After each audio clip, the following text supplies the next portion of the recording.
Welcome to this episode of our program, Daily Debate. As usual, we will be discussing an important debate. Tonight, we'll be speaking about the role that is played by the small and medium enterprises or projects. And this role it should be playing for the growth of economy. President Abdel Fattah al-Sisi has reiterated several times his call for the participation of the private sector into the public one, with which the whole sustainable development vision would be achieved. Also, the President has directed the Ministerial Economic Group to strengthen the role of the private sector and increase its share in total investments, and gave instructions to encourage the domestic and foreign private investments in while at the same time creating a conducive atmosphere for attracting further investments. Tonight we'll be focusing on that. We'll be speaking about the private sector already contribution, what is needed from the private sector at this upcoming stage, how to invite the informal sector to come into the formal one, what were the steps made by the states in order to be able to create this conducive atmosphere for attracting more investments. We'll be speaking about that with our distinguished guest, Dr. Sahar Damatty, banking expert, and thank you so much for being with us. Thank you. My pleasure. The pleasure is all ours. Before we delve into our discussion, let's first have this quick report. And President Sisi's urged private sector to participate in state development projects. Let's watch. President Abdel Fattah al-Sisi reviewed the situation of the Egyptian economy during a meeting with the Ministerial Economic Group, in which he directed strengthening the role of the private sector and increasing its share in total investments. The President ordered encouraging domestic and foreign private investment and continuing to create an attractive business climate to increase private investments, taking into account the important developmental role of the private sector, especially with regard to the increasing job opportunities and growth rates. The meeting included Prime Minister Dr. Mustafa Madbouli, Governor of the Central Bank Tariq Amir, Minister of Planning and Economic Development Hala Said, Minister of International Cooperation Rania Al-Mashat, Minister of Finance Muhammad Mait, Minister of Public Enterprise Hisham Tawfiq, Minister of Trade and Industry Niveen Gama, and President Advisor for Financial Affairs Mohammed Amin. The meeting came in preparation for the International Cooperation Forum that was held under the slogan of Engaging for Impact Towards Our Common Future, International Partnerships for Sustainable Development. In its first edition, Egypt ICF is an international cooperation and development financing forum, bringing state representatives from around the globe, namely the Middle East and African region, international financial institutions, development partners, stakeholders from the private and public sectors, and the civil society. During the meeting, the officials emphasized the gradual escalation in GDP growth rates since the beginning of the current year 2021, to achieve a significant and remarkable jump to reach 7.7% in the fourth quarter of the year, despite the great challenges related to COVID-19 pandemic. They also reviewed the positive impact of the stimulus packages adopted by the state during the pandemic period to raising growth rates, as many economic activities maintained positive growth rates. The meeting also witnessed the presentation of the most important goals of the Egyptian economy during the next stage, which is mainly based on achieving sustainable growth by reaching high levels of investment and maintaining price stability, in addition to achieving high levels of employment and decent job opportunities. President el-Sisi has always urged the private companies to participate in the implemented projects as part of the state's approach to engage the private sector. Right, welcome back, and let me again welcome our dear guest, Dr. Sahar Damatty, banking expert. Thank you again for being with us. Thank you. So, we're speaking today about the small and medium projects. We're speaking about the private sector at large, and we are speaking about a should-be economy that should be the password for the Egyptian economy or the growth of the Egyptian economy. Please illustrate. Actually, SMEs are a very important sector, not only in Egypt, rather worldwide. And why? Why is that? Because number one, they are a very strong vehicle for attracting employment. Accordingly, this decreases unemployment level in the country. Number two, they do contribute significantly to the GDP and to the GDP growth. So that's quite important as well. So SMEs have been given a substantial support by the government. We have approximately 3.8 million SMEs in Egypt, which is quite large. And they are supported in different ways due to their importance in terms of economic growth, contribution to GDP, and employment. So they've been supported by a very big organization, which is Development Organization for SMEs in Egypt,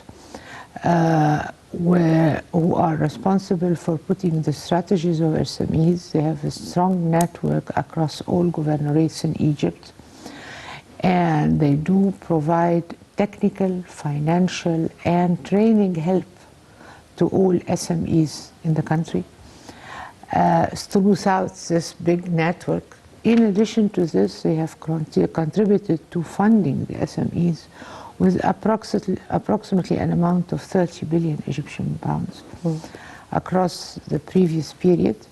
In addition to that, we see that there has been also a strong support from all the ministries in the strategy of SME, and this would show you to what extent the president and the ministries are putting a lot of emphasis on the SME business in Egypt specifically. Central Bank of Egypt had a very big role as well, because approximately 200 billion Egyptian pounds were actually allocated across banking sector in order to finance SMEs across Egypt in all the banks. And not only that, also they have directed all banks that the portfolio of loans, credit facilities, should include at any point in time 20%, 25% financing to SMEs. And financing is quite important because it is a source of fund for those SMEs. Yes, indeed. In addition to this, there's been also the Credit Guarantee Corporation, where there is a fund with an amount of approximately 100 million euro in order to guarantee the financing institution to give loans to SMEs. So there has been a substantial efforts to strengthen the SMEs on this level, whether we're talking financial. From non-financial basis, of course, we've seen the establishment of industrial complexes to facilitate their work and to provide them with a place that decreases for them all the administrative work of getting a license for doing the business, and so on and so forth. So we see that the government have been, due to their importance, as I mentioned at the beginning, are providing them with all kind of support. A last point that I have to mention is the law of the SMEs, which have been issued as well, and taxation. So taxation have also contributed substantially in terms of decreasing the level of taxes, the corporate tax we're talking about here, from a 22.5 to 1% and an exemption of 5 years. So all of this has been support from the government to strengthen these important institutions. And I would like to add something. Across the last 5 years, we've seen significant developments in Egypt in terms of infrastructure, opening 14 different cities, among which is the administrative capital. 20, and becoming 24 even. New cities. New cities, okay. So what I'm saying is that by establishing all of these new cities, this would lead to establishment of a huge also network of SMEs. Indeed. And hence the president, out of his overall vision to the country and overall vision, definitely the state, the leadership, along with the Egyptian institutions, have been putting the Sustainable Development Vision 2030. And hence the president has seen how much the private sector of all the sectors it can cover, and the importance of how the private sector, particularly of what concerns the medium, small, macro, and even micro, and how they can really contribute to this vision.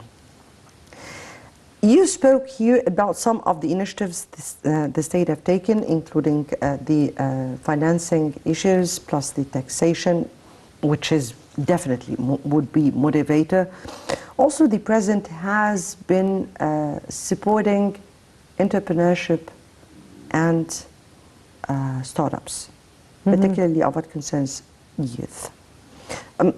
How far do you think this would be an added or an addition to what we really are in need of at this upcoming stage? Actually, you've asked two questions. Yes, I did. The first question is related to the role of the private sector and its contribution with the public sector, and the importance of motivating the private sector to contribute further. So that's the first question.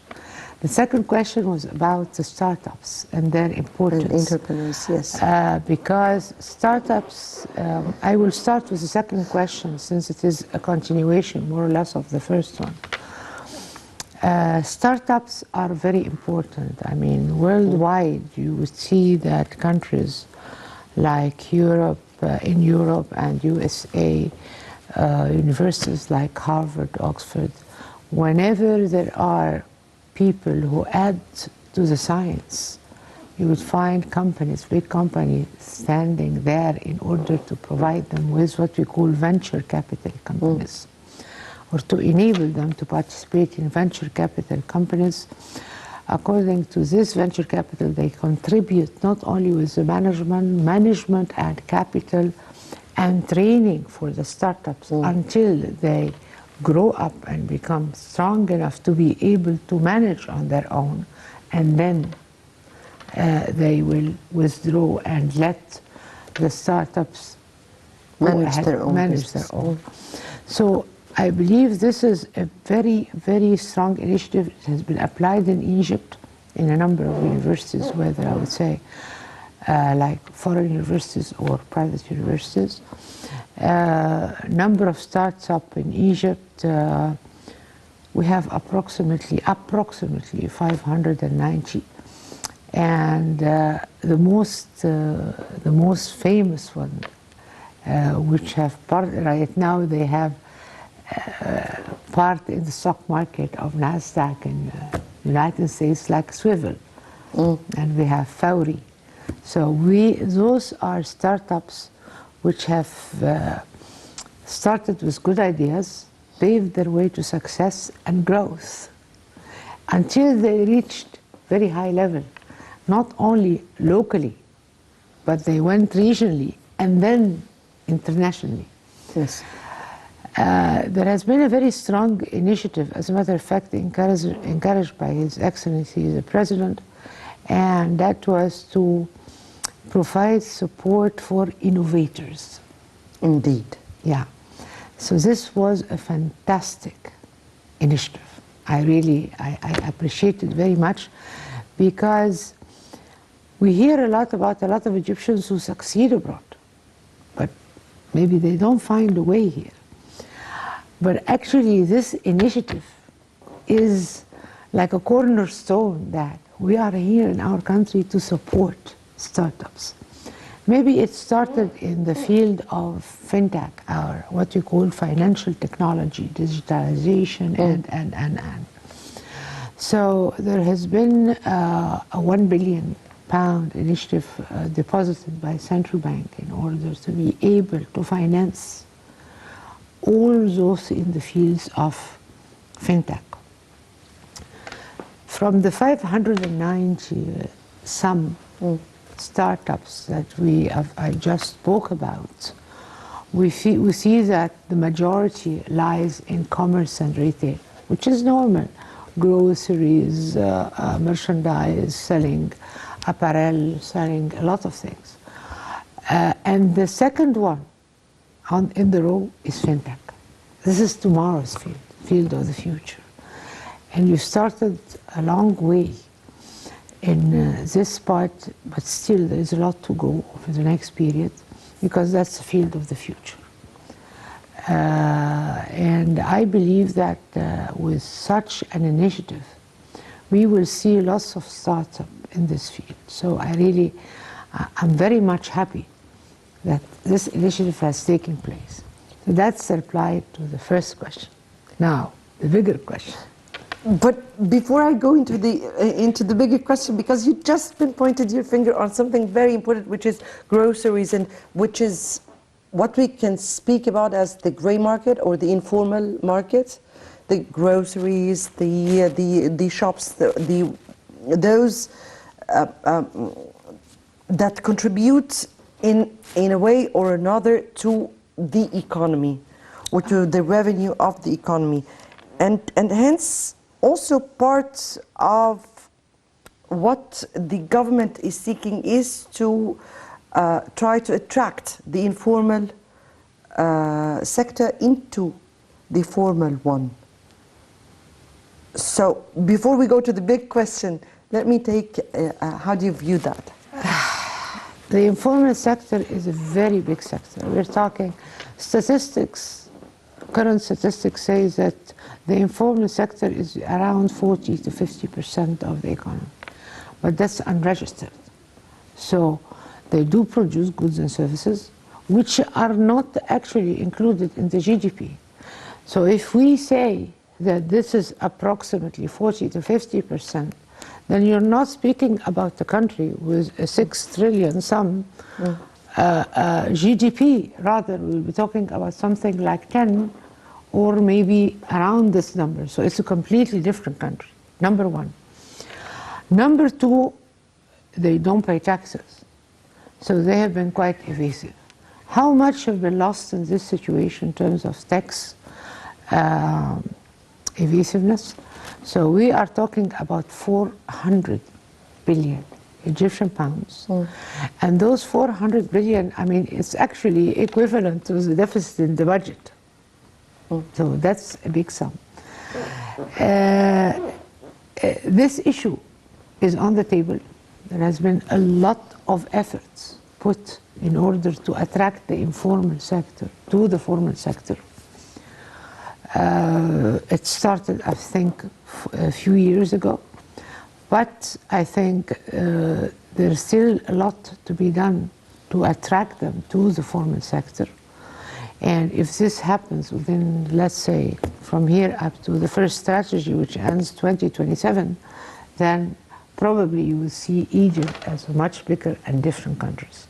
So informal sector is very important. Yes.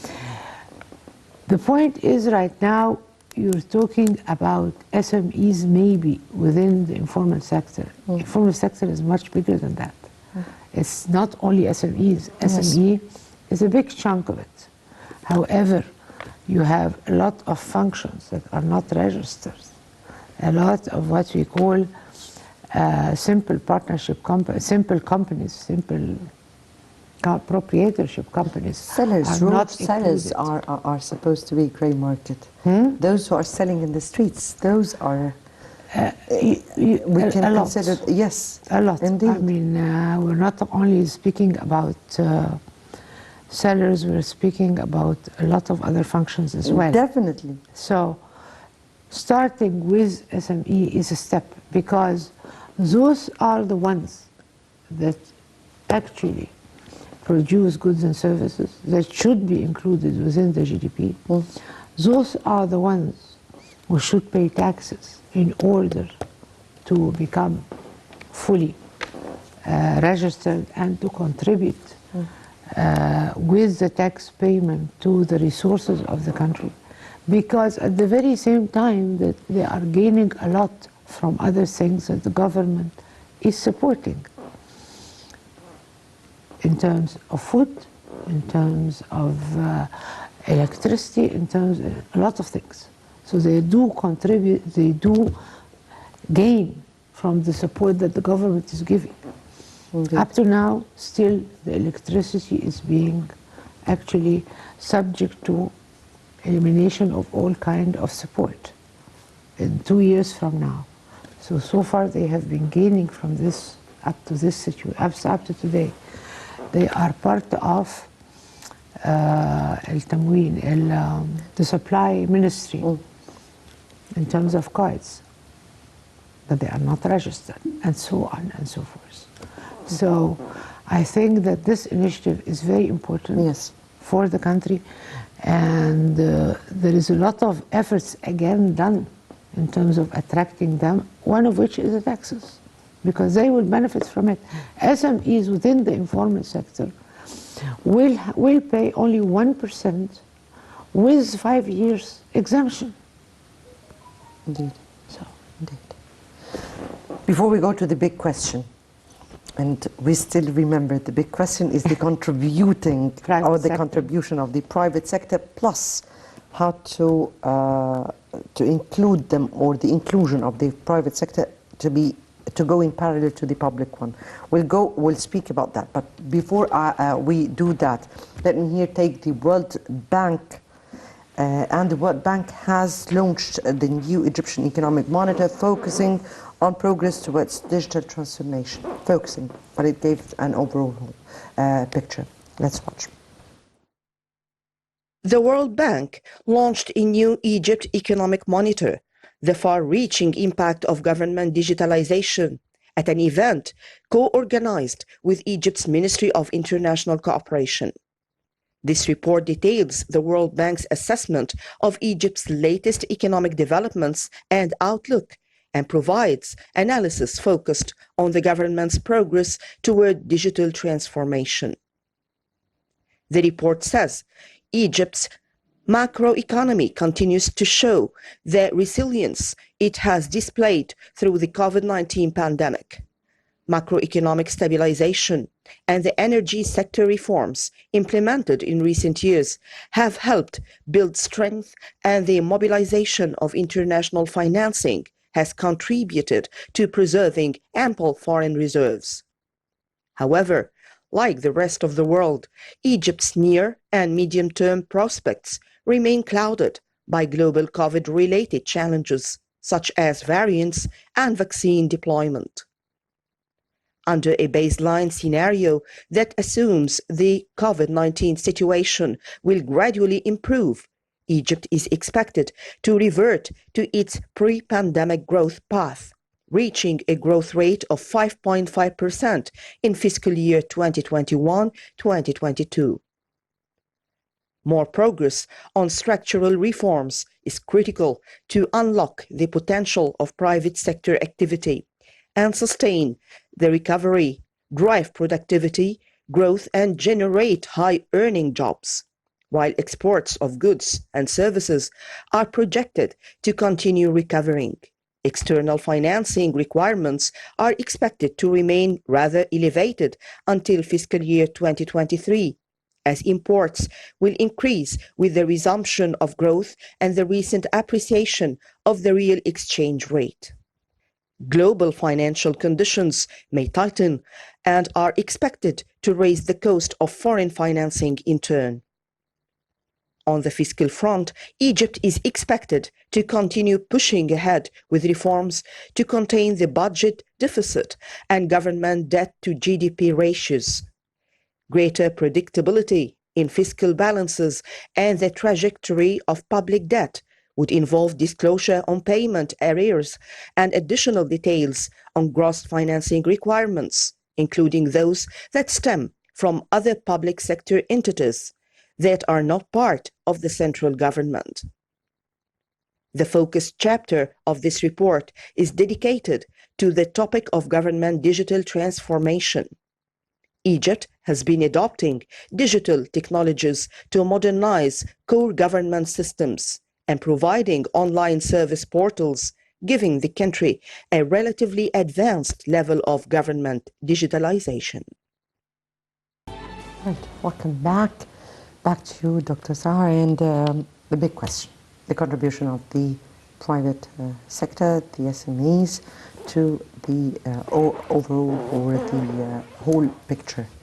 Well, the contribution of the private sector to the whole economy is very important. The private sector constitutes actually a very important percentage of the GDP. For instance, you have something like the real estate sector, around 22% of the GDP, and that's a large number. And then you have huge sectors like food, primarily private. Food sector, you have contracting, you have pharmaceuticals, and other sectors in terms of cement and steel, and all of these are important sectors whereby the private sector is contributing to it. However, I see in the horizon the importance of including the private sector as well in the public sector companies, because the major problem of the one of the major and big problems of the public sector company is management. So how to manage the resources properly, how to provide the proper capital, and to put the proper economics of those companies and actually move them from where they are as defaulting companies to rather strong and growing companies. And from this perspective, I believe that this is quite important, because actually also if we go back to the strategy of Egypt, which was put a few years ago, it said what? The second item, that the private sector is an important vehicle for the growth of the economy. It is one of the major contributors for the growth of the economy. And private sector should be part of, should not only be doing their own business, rather contributing in sectors along with the governments in public sector companies. That's one thing. Health, schools. You have a problem with having huge number of schools, because to Service projects. it's it's not service, actually, it's in a way, but actually it's quite important that you encourage investments in education, because education is the field of the future. So you need to encourage investment in education, and this should come also from the private sector rather than only from the government. And with Egypt's growing population, which is a major problem, enormous problem, you need continuous support from the government, from the private sector, from all the participants, in order to grow Egypt to where it should really be. Indeed. If we speak about the prerequisites that are truly needed in order to effectively be able to include the SMEs truly into the economy? You mean the informal SMEs? Yes, definitely. The informal SMEs, the informal sector. I think there has been a lot of not initiative, direction by the government. For instance, when it comes to insurance, health insurance. If they are to leave the informal sector and become part of the formal, they can have health insurance. So this is important for them and for their families. Number two, they will have the tax exemption. Number three, the source of funding. They can go and get money from the banks. They can get money from the NGOs. They can get money from the country, from the Organization of Development of SMEs. They will have sources of funds. They are going to have tax exemptions for 5 years. They will be granted, actually, insurance. So, here, let me take the side of some of the informal sectors or some of the startups when they dealt with banks. And they said that they have been finding some problems in trying to get a loan to start a project. To which reason do you attribute that? Why, for an instance, was or what criteria or criterion put by the banks in order to find this project a promising, attracting one, to approve it or to approve to support it? right. Let me start by saying something. Deposits at banks are our deposits, are the population deposits. It's actually public money that has to be protected by banks, that is protected by banks, and is taken and employed in credit facilities, loans to different sectors, whether we're talking to government, to private sector, to retailers, to SMEs, and so on. So the bank role is to protect this money and to employ it properly. Now, we lack education to SMEs about banking. This has to start from the beginning, from schools. They have to know what is a bank, what are the objectives of the bank, to what extent they serve the country. They are the cornerstone of economic growth of the country. They protect population money. They have to get some education about the requirements of a loan. There is no education whatsoever. There is no knowledge. From their point of view, they believe that, well, they are coming with a good idea, and why should I bother with having, for instance, a license to start a business? That's prerequisite. It's a law prerequisite. For me, what ensures that I am an Egyptian is my ID card, my passport. Now, what about the company? Now, the registration, right? Right. So, they have some kinds of bottleneck with these issues. From my point of view, the education system, we need to redesign the education system to include a lot of things, among which not only banking is one, culture is one, preserving the country is one, not what's happening right now.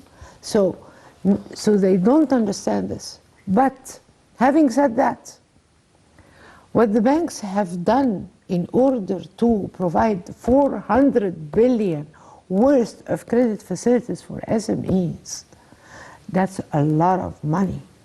So what we have on the ground is so much invested in SMEs really today. So what I'm saying only some awareness, some kind of a training to provide them with the necessary knowledge and information to apply for a loan. Dr. Sahar, I have 2 minutes left for me, and I need from you briefly the challenges that are mainly facing the SMEs, and what do they need at this upcoming stage? SMEs or startups, both. Both. I think. What they need, number one, is very strong knowledge about the market in which they are going to operate, in terms of what is this market, what are the products sold in the markets, how much quantities, competition, and so on, so that they know what they are going to sell. So this is very important. They need to have strong information about costs and pricing. How much do I cost my project? And if I know the right costing, I will be able to put a margin and sell. And at the same time, know what is my competitiveness vis-a-vis the other sellers. Yes. So this is number two. This needs some training. Number three, they need sources of funds. So they need some kind of training, and they need some incubators to enable them to understand how to do business. Yes. How to do business. You need to get the knowledge, the expertise, the calibers who can run the business to make it successful. Yes. Those are three of a number. But since we have 2 minutes, I would like to end this. and that really just give the whole picture until the next episode that we're going to do soon about that. Thank you. Dr. Sahar Damatty, banking expert, thank you so much for being with us tonight. Thank you. It was my pleasure, really. The pleasure is all ours. And dear viewers, many thanks for watching. I guess next debate would be on Sunday, so until next debate, it's good night.